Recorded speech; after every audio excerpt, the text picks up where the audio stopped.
The debut album from Everyone Says Hi has a great nostalgic sound that reminded me a lot of Britpop. The band is fronted by Nick Hodgson, who you may know as the ex-drummer of the Kaiser Chiefs.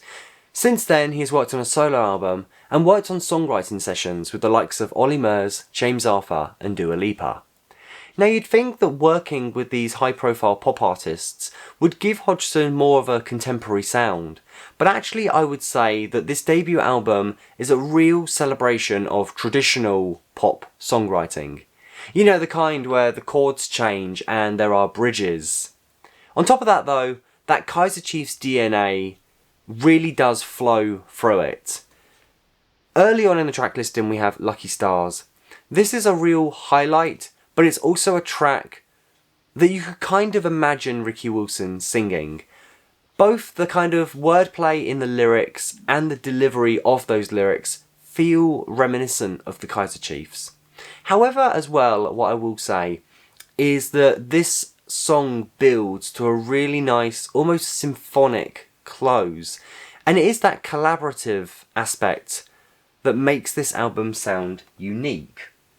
Everyone Says Hi describes themselves as a super-ish group. And indeed, this isn't just a Nick Hodgson vanity project. We have in here Pete Denton, ex-bass player of the Kooks, plus Ben Gordon from the Dead 60s, Glenn Mole from the Howlin' Bells, and the lineup is completed with someone named Tom Dawson. That collaborative energy really does shine on this album, particularly on the lead single, Brain Freeze. I'll admit this is my favourite song on the album and probably the correct choice as a lead single, but that's not to undermine the rest of the album, which I'll come to. This track has a really cool psychedelic vibe. Those chords starting us off with that kind of chorusy, reverby sound, and then the vocals give the song this real dreamlike quality. And then halfway through something cool happens, as the track seamlessly transitions into this guitar riff. I kind of want to study the song to know how the songwriting works to make that transition so seamless. And what I also love about the song is that the riff is given time to breathe, especially at the end of the song where we feel these other elements come in. I've already mentioned there are strings on Lucky Stars, they appear on other songs as well, but Brain Freeze notably has a saxophone on it and it sounds really cool, especially as we get towards the end of the song.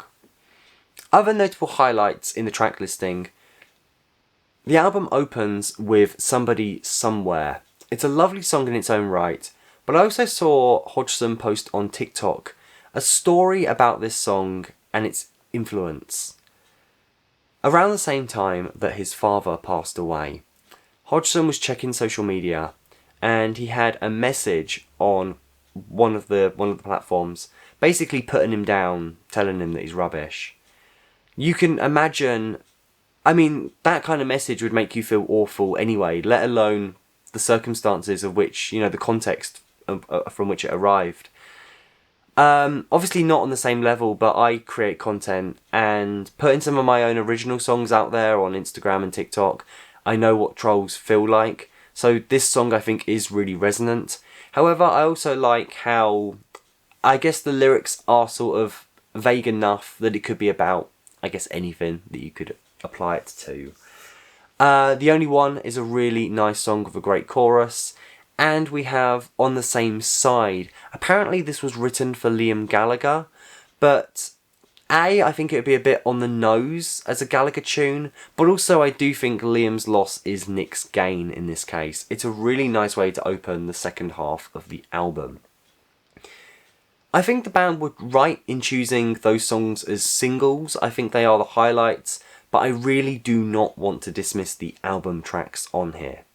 There's one track named Tried and Failed, which I think has really nice lyrics. I will admit, this album isn't an album that you'd listen to for the lyrics. It kind of has that in common with the Kaiser Chiefs. But Tried and Failed particularly does have really nice lyrics. Also, both Tried and Failed and I Wasn't Dreaming are two album tracks that feel very reminiscent of the Kaiser Chiefs. I Wasn't Dreaming reminded me a little bit of Teammate off the Employment album, and I suppose I can use this as a segue to go into kind of some elephant in the room questions, if you like. If this, as it is, was a Kaiser Chiefs album, where would it rank? Now, I feel like the Kaiser Chiefs' recent discography has been quite patchy, so I would probably say, if it were a Kaiser Chiefs album, this would be their best album since Education, Education, Education and War. However, in no way do I mean this as a detriment to the band, but I am glad this isn't a Kaiser Chiefs album. And the reason why I'm happy about that is because I feel if this had been a Kaiser Chiefs album, the band would have approached it with a much more modern, contemporary sound. It would have more of that production sheen on it. And for me, the kind of vintage sound of this album really complements the more traditional songwriting. I think there is a vibe to this album that does set it apart from the Kaiser Chiefs. Of course, I'm going to say that if you're a Kaiser Chiefs fan, I think you will dig this album, as so much of that DNA is in there.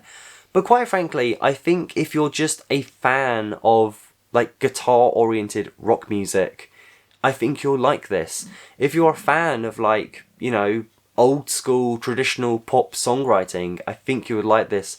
I think especially, I respect a lot of pop music, but even I sometimes find myself yearning for something that's not a 4-chord loop or doesn't have loads of auto-tune and stuff on it. Again, not putting that down. But this felt like a breath of fresh air.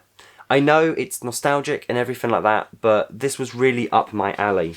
The other thing I'm going to say, and yes, I'm showing it off, if you fancy listening to it and you can get the vinyl, I'm not a vinyl purist. I'm not someone who thinks everything sounds immediately better on vinyl, but I think this is an album that particularly does sound good on vinyl, exactly because it has that analog, traditional feel. It's a recommendation from me, regardless how you want to listen to it. Guys, I hope you enjoyed this video and you found it informative. As I mentioned, I do have some of my own songs. I will link them in the in-screen, as well as some of my other video essays. Take care, stay well, and I hope to see you in another video.